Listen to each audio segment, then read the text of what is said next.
the mental health crisis is affecting people across the world. How big is this issue globally? Yeah, well, I know you mentioned earlier about the World Health Organization talking about a 25% rise in anxiety and depression just in the first year. And I think particularly in the Western world, our UK statistics kind of line up with yours. We're talking about 1 in 4 people with a mental health issue within their lifetime, anxiety, depression, 1 in 5 looking at suicide. And yeah, we see an increase in those figures every single year from 2011. Amazing. Joe, you have teamed up with Glorify to tackle this crisis. Tell us a little bit about Glorify for many who don't know about it and how it's bridging the gap between therapy and theology.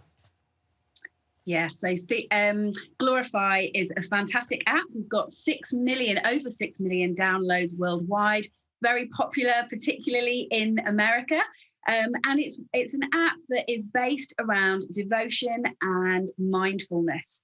And it's based on the premise that good therapy, being able to meet people where they're at with regards to mental health has to be scriptural. So we're looking at these big questions that people are asking around life and anxiety and loneliness and perfectionism and all the things that we see are big issues for people right now. And we're answering them through a scriptural lens. And that's what we've been doing for this Mental Health Awareness Month. We've been looking at depression, anxiety, loneliness, perfectionism and shame. And we've been giving people specific tactics that are scientifically proven, but also Bible-based in order for them to improve their mental health. Love it. Joe, give us some, elaborate, if you will, on that, because like you said, you are supporting Mental Health Awareness Month and you've launched this campaign. So what are some of the, the things that you're helping people do right now?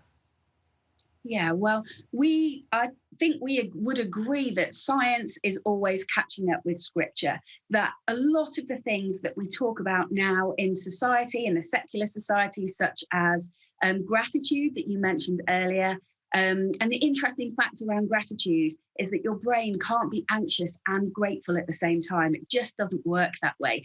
And isn't that wonderful then that God's told us to be grateful in all times, in all circumstances, because he has knitted us together and he knows how we work.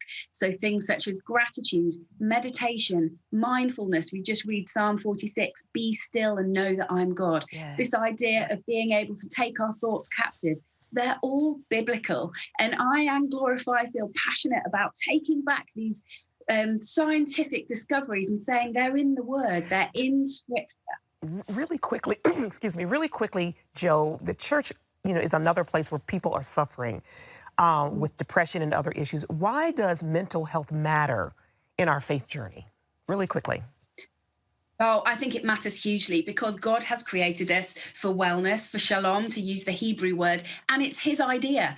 We need to put God right back in the center of the mental health conversation because it's his desire for us. John 10:10, life in all of its fullness, and wellness, wholeness is his idea in the first place. Awesome. Well, Glorify is available for free for downloading on iPhone and Android. Joe Hargreaves, thank you so much for your time. God bless you. Thanks, Joe. God bless.